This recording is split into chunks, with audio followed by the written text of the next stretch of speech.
Hey guys, yeah, what's going on? Well, what do I want to talk about today? What do I want to talk about to you guys today? Besides all the bug guts on my windshield. Yes, lovely bug guts, kind of love them. But no, I'm not here to talk about that. What I'm going to talk about today, where, in my opinion, Discovery screwed up and what changes I would personally make to make the story better. Now guys, you don't have to agree with me, you don't have to like me.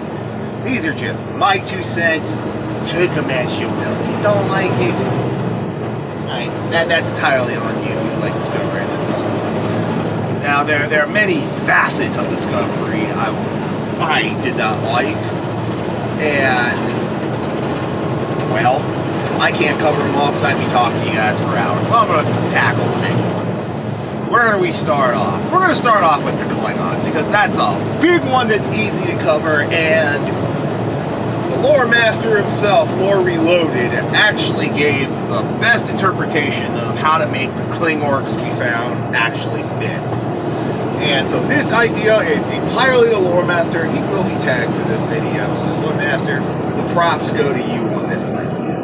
That basically the coffin ship is a generational ship. Like this house was from the time of Kahless and went into unknown regions of space after after Kahless found the Empire, and they've been gone for centuries. They've been gone a long freaking time, and have only recently come back to the Alpha/Beta quadrant, and they've seen and due to transmissions and information passed, they basically know what's happened to the Empire, and they've returned to bring the honor and real Klingon, bridges everything back to the Klingon Empire that it currently lacks right now, because it's in a state of disrepair. It hasn't really progressed. And it would also give these Klingons coming back an era of, where do they get this technology to have the ships they do? Because, when they light the beacon, when Klingons on their houses warping, we see the Klingons from Enterprise after they've lost the bridges, or a scattering of them, the way they looked like TOS with the uniforms they had, the Klingons we know and love, and these Klingons from this rogue house have come back. They've called the Empire together, and they're coming to unite the Empire and take it over and be like, look, you guys have lost your way. We're here to bring it back and bring back the true way of chaos. And you know what? That would have given these new Klingons intrigue, and they're an offshoot of what we know as Klingons. And maybe they're the mechanical reason now of why the Klingons get their riches back and get the honor and pride back from what we see in TOS. So that covers them. It gives creative explanations of why their birds of prey and their ships look nothing like the rest of the Empire, but maybe some of their design cues eventually make it into Klingon technology. That covers the Klingons and gives them a reason. Yes, they look different, they act somewhat different, they split Klingon, they look different because they've had a different evolutionary path for the last 2 millennia, or whatever it was that Kahless' time for. Kahless to TOS. It gives an explanation of why they look radically different without completely destroying Star Trek canon, which is cool. Moving right along, Starfleet design, from ships to uniforms. The problem I have with Discovery is not Discovery herself and other ships, minus the Shenzhou. Well, actually, including the Shenzhou. 1, they are too big. In my opinion, the Shenzhou should maybe be slightly bigger than the Reliance, not, catching up to the size of the Excelsior. In fact, it was even stated by Trek Yards, the fact that they actually had to make the Enterprise bigger so she wouldn't be dwarfed by every ship in the show. Because the Enterprise's saucer is actually the size of Shenzhou's saucer, which is in turn, Trek Yards said 25 to 33% bigger than the original TOS Enterprise. So there's a continuity error in and of itself, and I blame the guys who are behind the creative design, because it's basically the same creative design that as the JJ first, and they brought a lot of those same design cues over to the Prime Timeline, which I think is a mistake. Also, the designs of the other ships that you see in the Battle of the Binary Stars. The overall design isn't bad, it's just the the cues of the ship, especially with like the cell designs, Aztecing, and all of that, smack too strongly of the motion picture and not the original series. They look too advanced for the time of period they're supposed to be set, which is one of my major critiques of this show. Same thing with the uniforms. The jumpsuit uniforms, they just look too different. I mean, if they would have had, if you've seen the Season 2 trailer with Pike, they'd have had Pike's uniforms as the Star Trek uniforms coming out of Discovery out of the shoot, I'd probably be way less critical of the Discovery uniforms. Yes, they look, again, stylistically somewhat different from what TOS is, but it's a great look to get into what the TOS uniforms were. So like the blue and gold uniforms, no, those never should have been Starfleet uniforms. We should have had what Pike had from the get-go. And those should have been the uniforms, and to me, it would have looked a lot better. It would have looked a lot more canonical, for lack of a better term, to TOS and beyond instead of the uniforms we had. Okay, moving right along. The design of the bridges and the lighting. The Shenzhou's bridge, quite frankly, doesn't look like a Starfleet bridge. It's too dark. Lighten it up. I mean, you can make the TOS aesthetic look modern and snazzy, but still keep that same kind of lighting aesthetic, for God's sakes. The Shenzhou's bridge, no, it shouldn't be almost pitch black in there with everything in there. That's just one thing of I'm going, no. And Discovery herself, yeah, I can understand Lorca and he has a license and so you have to keep it dark, but like someone else said, once he's gone, lighten it up. It's a Starfleet ship, for God's sake. It's not like we're always on the freaking battle bridge of the Enterprise D. Or like the Intrepid Voyager when they go to battle stations and it darkens up. Light, people! Light! Another part that I had a problem with, the holograms, and I know this point's been beaten up. Other people, I'm going to beat it, and this is going to go on Star Trek Online forums, and I beat this point to death, and I know they're going to flip out on me again, but you know what? I'm going to speak my mind.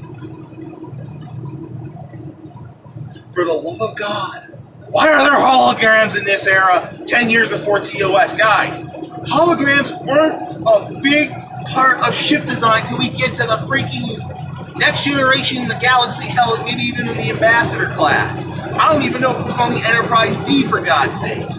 We're talking almost 100 plus years, well before holographic technology was even stable enough to give the holodecks.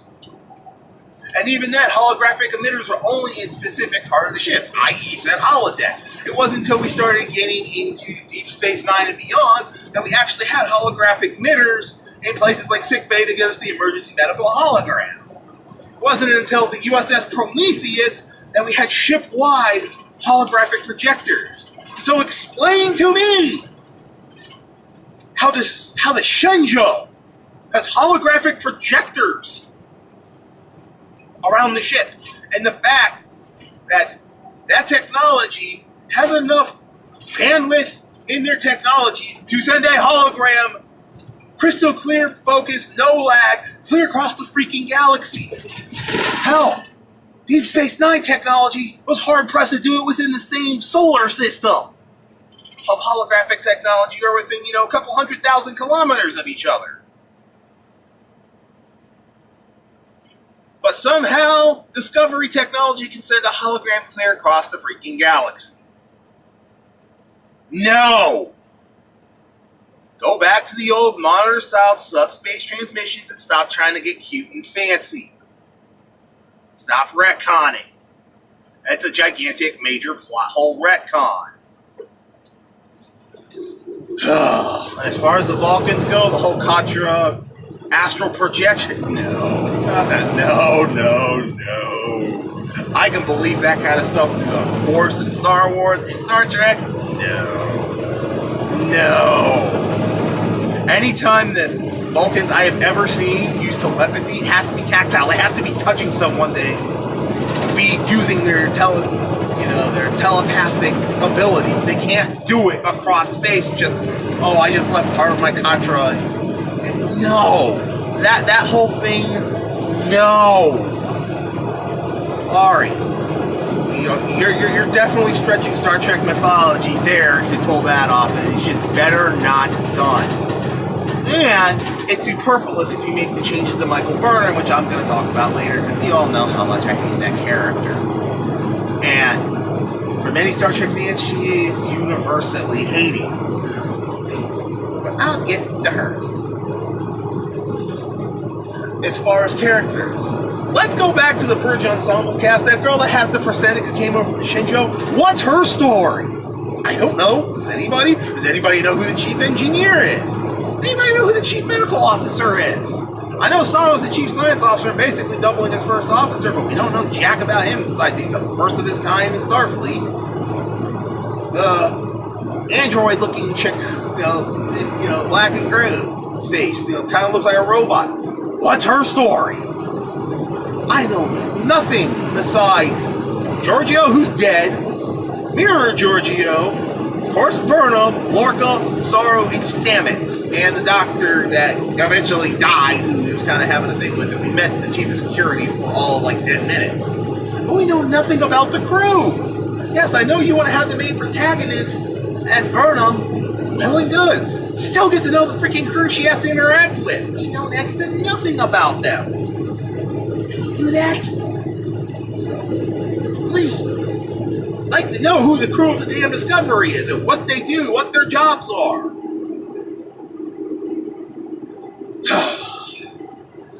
Moving right along.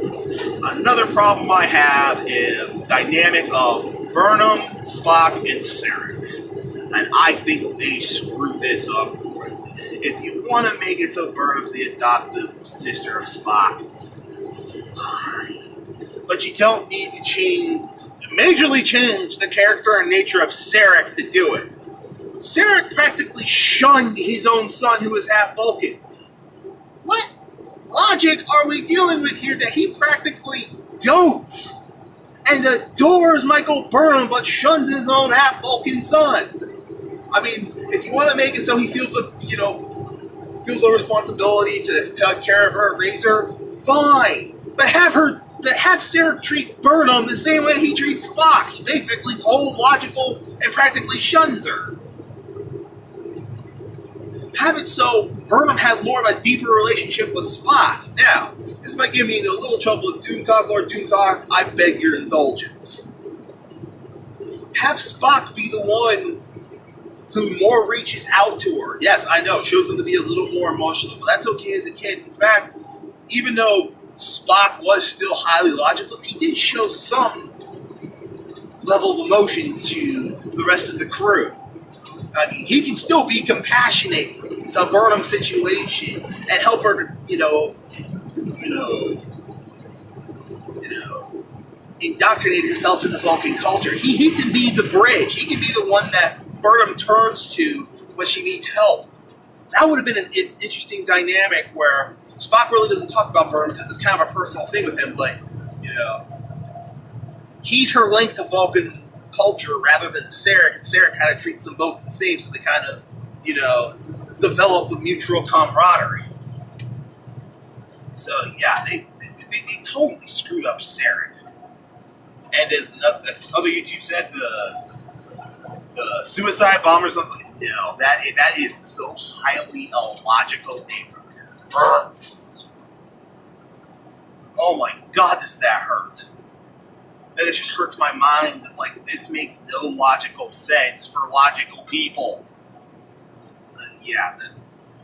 But let's get to the heart of the matter after having going on for 14 minutes. Let's dig deep, people, because Burnham's we fixed everything around it, but now we need to fix Burnham herself. Because, oh my God, is it bad. Oh, here we go. First off, it's okay, as I've said with the dynamic, it's okay to have Burnham where she is, but her motivations, her reasoning, all of that needs to freaking change.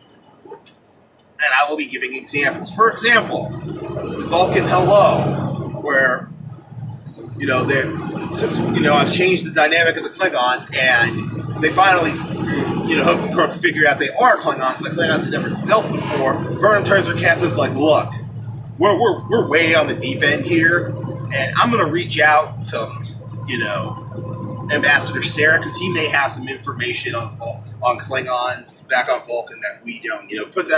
Captain says, okay, fine, go ask him. Any information can be helpful. That's how we segue into the Vulcan hello.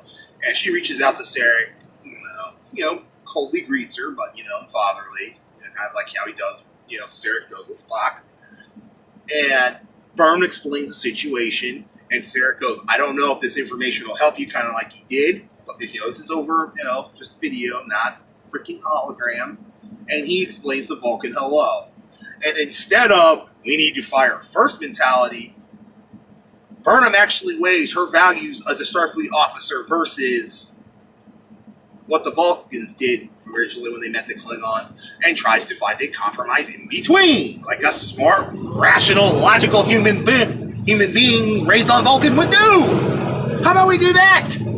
How about we show that Burnham has some freaking brains and can, take different information, weigh it against each other, and reach a logical conclusion. So she goes back to her captain and says, Captain, may I speak to you in private? Instead of, berating her on her own bridge, Giorgio gives the bridge a start. They go in the office, and Burnham relays what she learned in her own input of, while I don't think the Vulcan hello and their path is quite the correct way, I think we should take a more proactive stance in our defenses so we're not caught off guard in case the Klingons do something and we don't get caught their pants down. And Giorgio says, well, what do you recommend? We go to yellow alert, we raise our shields, but we and we keep our weapons on standby. And Giorgio, argues we don't want to seem provocative. It's like, Captain, at this point we don't know which way to jump. Better defenses is more prudent. Better to, be defensive, seen a little bit proactive and being able to talk our way down versus they get off a first shot, we're not even ready, and we have tremendous harm to our crew. Giorgio goes, okay, you have a point. We'll go to condition yellow, we'll put up our shields, take defensive measures. Prudent action. It just says, hey, we're here, we're going to defend ourselves if pressed, but we're not going to show any form of attacking you. Logical, prudent action. And Burnham can be the one that, prescribes this course of action. Then we go into the second part, Battle of the Binary Stars, after everything happens. And we go to the mission where Burnham tells Giorgio, hey, we need to try and take him alive if possible. We don't want to turn him on. Kind of what she said, which was a logical deduction, which I didn't really have a problem with. And the thing is, because Burnham didn't commit mutiny, there's no need for the whole mutiny thing, and she's still on good standing, and she's still acting like a logical, rational being instead of going off half-cocked, which fixes a lot of her character problems in the first few episodes, which is what I had a problem with. Then they go to the mission to try and take T'Kuvma. It still falls out where Giorgio gets killed. Now this is where, yes, we're going to show Burnham having a vulnerability, showing her being human, because we've seen the flashbacks and all that. Maybe some of that might have to change just a tad, but Giorgio has been like a big sister to Burnham that she's never had, and she deeply respects and loves her captain, and she sees her captain killed by T'Kuvma. This causes a break, and she loses herself to rage. Instead of that whole, I just turned my phaser to kill, no, she literally bursts into tears, screams in rage. She locks her phaser on to kill. Instead of just shooting him once, she unloads it. She hits him like 6, 7, 8 times. Like, she basically just flies off the handle in a, stark rage because it's just an overwhelming set of emotions that breaks down her Vulcan thinking. The human side of her just comes to, raging to the floor, and she couldn't even control herself. And then, once that red wall of rage comes down, she realizes what she'd done. And then, she sadly, breaks down. And then, the Shenzhou gets her out of there, and they warp back. She takes command because she's XO and, not under charge of mutiny. And she goes back eventually from Starfleet with the survivors, and she makes her report to Starfleet Command. Starfleet Command's appalled that the admiral got killed. They've pretty much been launched into a war. This has all gone sideways, and Starfleet decides they need a scapegoat. Well, Georgiou and the admiral are dead. She's the one who killed T'Kuvma in a fit of rage. So they whitewash everything, and they pin it all on Burnham. And now she's the tragic heroine who's basically been somewhat rightly, but somewhat wrongly charged with the whole problem. And instead of, putting her in jail and removing her from Starfleet, they just seriously demote her. They take her from commander, almost on the cusp of becoming captain, and knock her all the way back to like lieutenant junior grade. I mean, they ruin her career. They make her a pariah. And they pin everything. I mean, she gets like, bad nicknames like Mad Dog or something. I mean, and now the story of her is a road of redemption. And, we see her, maybe 6 months to a year later. They're trying to force her to resign, but she refuses to because she feels that some punishment on her on account of her actions with T'Kuvma is justified, but she feels that she's been railroaded, which does happen from time to time, especially when they whitewash stuff and want to blame a scapegoat. So she's been scapegoated. She's drudging on. Her junior officers and enlisted basically treat her with utter contempt. Her commanding officer won't lift a finger to help her, pretty much treats her like garbage. And Lorca comes along and offers her a shot of redemption. He says, I don't care what you've done before. I want to see what you can possibly do. And again, this is, the Mirror Lorca. He cared about the Mirror Burnham and yada, yada, yada. And Burnham accepts, set her one shot redemption and possibly getting back to where she wants to be. And her voyage over the 15 episodes, which does need some restructuring, I'm not going to go into every detail, but her voyage is one of gaining the trust of her crew, trying to show that while she did kill T'Kuvma in a fit of rage, that she shows real remorse having done it because she feels like she betrayed everything that Georgiou ever taught her, and that she's trying to right the wrong that she's done and trying to help this mission succeed. She's trying to return her place. And, she's not doing it out of place of, pride. How she tries to interact with the crew. She tries to learn about who they are and where they've come from. She interacts more with the crew. Like when she first reports aboard and meets Saru, who's XO. She and Saru have a moment of, Saru expects her to do her duty, and she's like, yes, sir. Maybe Saru has a little bit of empathy where he understands why she broke down and killed T'Kuvma, but he expects her to do her duty and all that. Something like that happens. Something to show that at least Saru understands, even though he has to be a little hard on her, and he just expects her to do her duty like she always did before. And, at least Miss Saru Burnham has a chance to regain, some more respect on this ship than she has in her last duty station since the Battle of the Binary Stars, And eventually,